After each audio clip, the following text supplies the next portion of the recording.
Welcome to the Lead Pedal Podcast with your host, Bruce Outridge, where he talks all things trucking. Now let's get rolling. How are we doing today? Are you a driver and you're wondering how you can trust the recruiters you're talking with? Why am I laughing? Because that is a normal response for most drivers when they're talking to recruiters. But that's not the way it really is, folks. Today we're going to give you a little snippet of the recruiting panel, which happened at the National Recruiting and Retention Symposium, of what recruiters are looking and doing in order to bring people onto their fleets. So this was a really insightful interview panel for sure. Anyway, let's get into this. Let's start with, let me tell you about Bison Transport, one of the companies that we deal with a lot for sure. Did you know that they have late model equipment for you guys? That's right. They drive state-of-the-art late model equipment, Freightliners and Volvos for the most part, but they are starting to bring in some Peterbilts, which I find to be fascinating.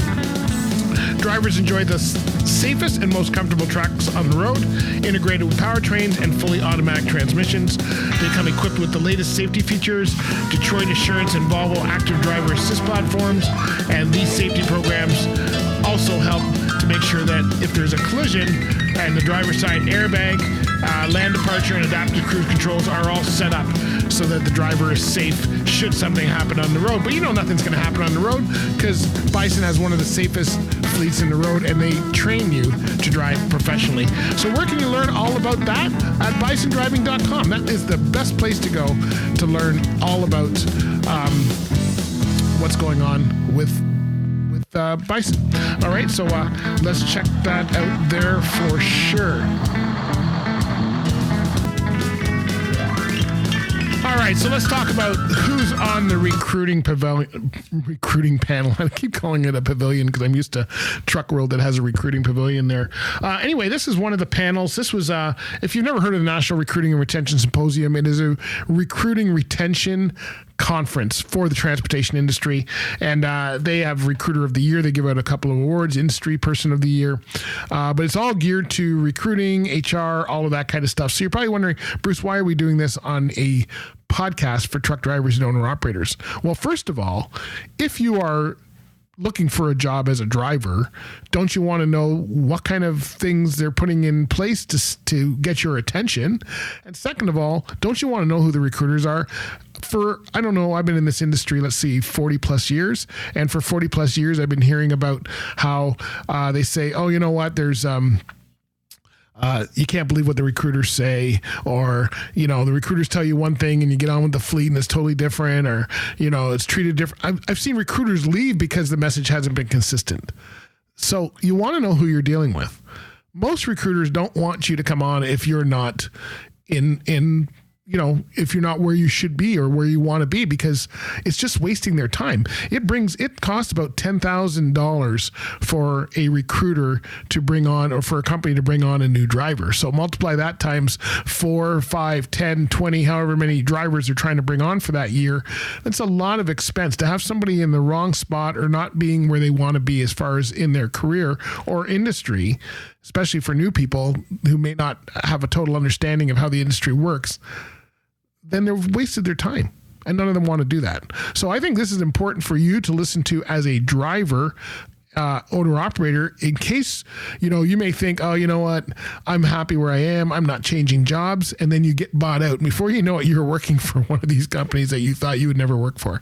So isn't it good to know who's on there and the kind of things that they're doing for 2024, not to manipulate you and bring you on, but to attract your attention, so that, because it's very hard these days. There's lots of good companies out there. There's lots of bad ones. You want to be with a good one, first of all, and there's lots of good ones, and they're good for different reasons. They're good because some of them are good because of the type of equipment they run, or some of them are good because of the kind of roads that they run. Some are the way they pay. They're all good companies. But as long as their focus from the top is to appreciate the driver, a good culture, a good safety culture, and good equipment and good maintenance, all those kind of things, make sure people are making money. The companies I always worked for, they were known as money-making companies because they didn't sit you. They didn't pay any more than anybody else or do anything more. Their dispatch loads were very quick turnaround. You didn't have to sit for half a day waiting for a backhaul. All those kind of things is where you make money as a driver, especially by the mile. So this recruiting panel was put on. The moderator was Matt Richardson, who's the manager at KRTS, a training school in Caledonia, Ontario, and of course related to the Transrep team, probably part of the Transrep team as well. Then we had Kara Kett, who's with Contrans Flatbed Group. Kara actually won Recruiter of the Year, so if you missed that, go back and listen to last week's episode on Kara Kett, because she actually won the Recruiter of the Year. We were supposed to have Caitlin Parker there, but Caitlin Parker couldn't make it. She's from the East Coast. She's with Armor Transport. She couldn't make it due to flight issues. So they had Jessica Mata, who is with Wellington Motor Freight, stepped in, sat in at the last minute. Jessica won Recruiter of the Year last year. And then, of course, we had Jason Librelesso, who's with Home Hardware. Jason, Home Hardware is a private fleet up here. Met Jason many times. We've done some video work together and stuff through PMTC. And so was really happy to see them on there. So it's a really good mix of people. You've got Matt moderating. You got Kara, Jessica, and Jason on the panel. And they are talking about recruiting and what they're doing for this year. And so why don't we get into that? Why don't we get into the panel? And we're not going to play the whole thing for you because it went for a whole hour, but we will give you kind of a snippet of it.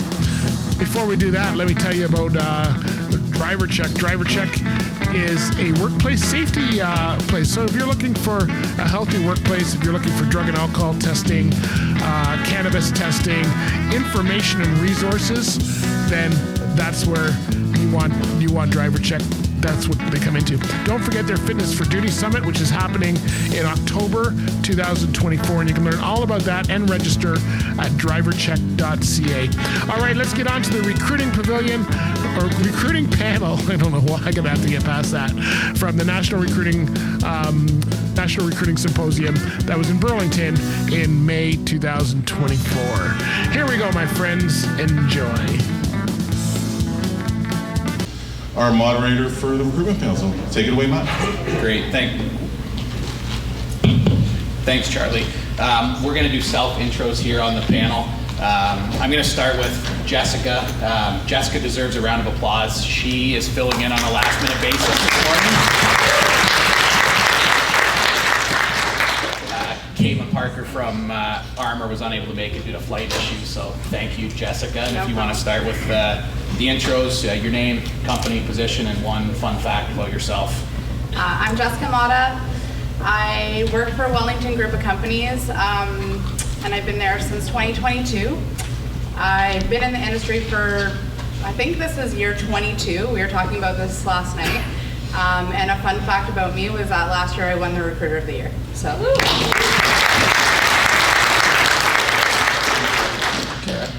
I'm Kara Kett. I am the recruitment manager for the TFI Flatbed Group of Companies. So that is Contrans Flatbed Group, Fleetway Transportation, Laser Transport, Clark Road Transport, and Tom Road Trucking. I've been in the industry for 15 years now, and fun fact about me is I'm getting married this year. So. Good morning, everyone. Jason Librelesso, Director of Transportation at Home Hardware Stores. Been in the industry 25 plus years. I still maintain my AZ license. I guess the fun fact about me is, like yourself, Matt, I'm hoping the Leafs will lose tonight. I'm commemorating that by wearing my broad Marchand socks. Beautiful. Kara is also a massive Bruins fan, so it's nice to have a few of them on this panel. One of the trends in recent years has been companies kind of growing their own, both on the driver side and on the office team member side. And we got different versions of that up here today. So we'll start with Kara. You have both a shunter to driver program, and you work with a college or university on the office side of things. So can you talk a bit about those two programs and how they help feed your companies? So we work really hard to develop our general laborers into upgrading their licenses to AZ and getting themselves out onto the road. We work closely with Matt and Kim's group to do that with them. We've had a lot of successes with that over the years. One of the biggest successes, though, that we have is looking more inside the walls to grow our bench strength and develop that as well. I think we focus all the time on improving our driver fleet, bringing drivers in, but what we're lacking is bringing really solid ideas, really solid perceptions inside the walls, making those decisions. So we partnered with McMaster Commerce Internship Program about 7 years ago. It's been a massive success. We bring them into accounting positions, recruitment positions, operations positions as well. Huge success. I've got 2 of my successes sitting at my table as full-time graduates and full-time employees now on my recruitment team. So it's a really good way to bring some fresh ideas in that sometimes make some of our older management a little edgy, maybe make them think outside the box, but it's fresh perspective. And I think we need to look at growing the industry on all levels, not just over the road. And Jessica, you guys have a college partnership as well. Can you talk about that a little bit? Yeah, we've had a lot of success as well. We partner with Conestoga College and the University of Guelph. And yeah, we've definitely hired some really good candidates, and candidates probably that really never thought that they would be in trucking, which is a good thing. And the fact that they've stayed and we've been able to retain them is also great. You know, even the people that I'm sitting with at my table, you know, I'm talking to them and saying, you know, we need to bring in young people. That's like the most important thing, is getting the word out there, especially to women. You know, starting in the industry 22 years ago was difficult for me. It was the old boys club, as they say. So, you know, kind of getting away from that and moving into the new generation and trying to bring in new people and new mindsets is important. So bringing those students has been really helpful for us. You both touched on, you know, people in the room who have been through those types of programs. What's been some of the keys to their success and the retention of them within your organizations? Leadership buy-in, 100%. So, you know, making sure that they know and understand there's a time commitment to that, right? You are bringing people that are inexperienced. Leadership needs to understand that they're not going to know everything right away, that we need to invest the time, spend time with them, mentor them, have a good team that they can ask questions to. I think that's important. Otherwise, they're just going to leave and find another company that's willing to do that. So I think it's just making sure that everyone has the same mindset, like, hey, we want this person to succeed. That's right. And they have, in what we're doing, they have 16 months to learn the business, to learn what their strengths are, what their weaknesses are. And it gives us 16 months to show them that the industry is pretty cool, that there's a lot of opportunities for them that they might not have thought of before. Same thing when I was entering the industry, I was just looking for a job.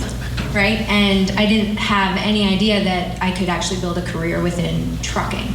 So I think that it's really important for us to be able to demonstrate that to them and give them an opportunity to shine through and see what they actually can love in what we do. Jason, you got some insight on this as well? Yeah, and I think you touch a little bit on leadership, but there's leaders within my group that are not necessarily in the managers or supervisor position. There's those drivers that are really engaged, and when we have a new driver that's coming on, pairing them with that and giving them that support for basically as much time as they feel they need. There's no time frame for them to say, okay, you're out on your own, right? So we want to make sure that those guys that are interested in mentoring new drivers as they go, we give them that support. You guys rely at Home Hardware, Jason, heavily on your drivers to be ambassadors in the recruiting roles. What does that look like? It's not something that we take for granted. It's a reputation that I believe we've earned over the years. Our trucks are very visible. Everyone can kind of see us down the road, and we earn that reputation not just because of our fleet, but also our company branding as well. At the same time, too, that's a large responsibility. Our drivers take that responsibility seriously. They feel that they are representing not just Home Hardware, but the trucking industry as a whole. It definitely helps on the recruiting front at the same time too, because it is a destination that a lot of drivers do want to get, and it also helps us ensuring that we can make that sustainable for our stores as well.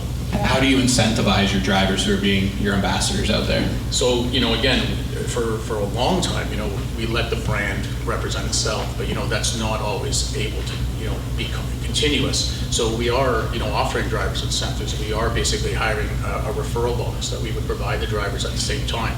And again, that puts a little bit of skin in the game. So those drivers that know somebody, they want them to succeed at the same time. So they're going to make sure that they're bringing what they feel is their friends and other people that want to represent the same things that they do.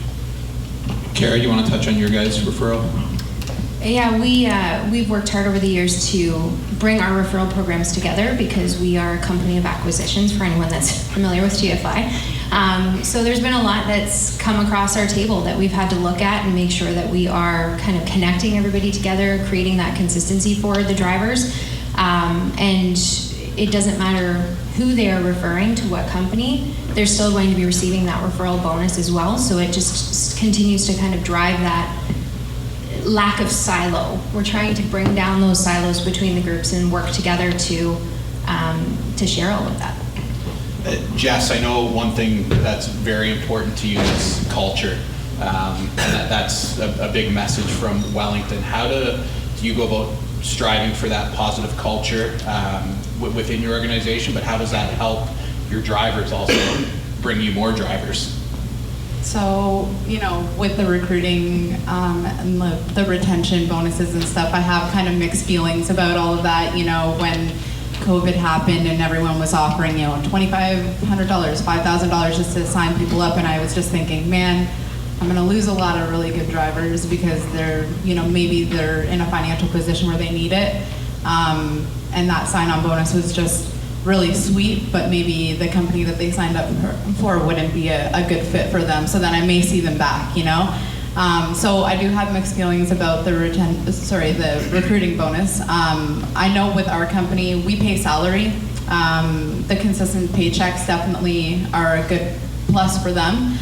So they do recruit their friends and family to come. I don't have to worry about that, hey, I'm cutting a $5,000 check that immediately when someone is bringing someone in. So I'm really happy that I work for a company that can offer the stability that people are looking for. But with our company in general, just in terms of culture, we do a lot of stuff for our entire team, not just office, but drivers as well. So we do an entire month where we celebrate drivers, not just Driver Appreciation Day. We do an entire month where we celebrate employees in the office as well. So we do something every single day for them to let them know that we appreciate them, as well as the rest of the year as well. We do offer the thank yous and the gifts and the recognition, Driver of the Month, Driver of the Year. We do all of that stuff. The culture surveys are so important though. The feedback that we get from the culture surveys that we send out is so important. Drivers also have the opportunity to evaluate their dispatchers, which is probably not something that a lot of companies here do. So we do send out dispatch evaluations so the drivers can give feedback saying, hey, maybe my dispatcher could do this better or that better. Maybe they're not communicating to me enough or not giving me the right information. So we can address that and give that feedback and then build those leaders, right? So we want to make sure that we're always making the team stronger and we're recognizing our weaknesses as well, right? All right, there you go. That was a really good panel discussion there. Hopefully you got something out of that. If you're a driver, then you understand what they're looking for these days. And hopefully that'll get you onto a fleet. Hey, let me tell you about Rosedale Transport. Speaking of fleets, speaking of someone who won the industry award, big shout out to Rosanna Preston, who won the industry award at the NRRS. But Rosedale Transport, that's right. In fact, they're almost full, folks. When you got a fleet that's almost like they're not really looking for people, it's because they're that good. And that's what Rosedale is. They're not looking for a lot of people, but they are always looking for a driver with the right attitude. So if you are somebody who you think Rosedale is a good fit for you, and they're a good fit for many reasons. One, they have lots of local work. They have lots of regional work. They have a great safety record. They've been around for over 50 years. They have 800 employees, and they've got 15 locations, so you can work from anywhere across Canada that you want to. Need I say more?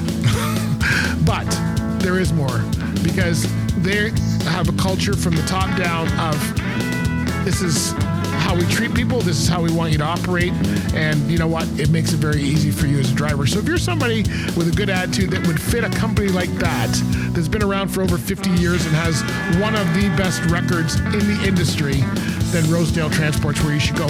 Go to rosedalegroup.com and you can find out all the stuff. Just click on the careers tab. It'll tell you what's available right now. But if nothing's available and you've got a good attitude and you're what we call a star driver, then you know what? Go and apply anyway.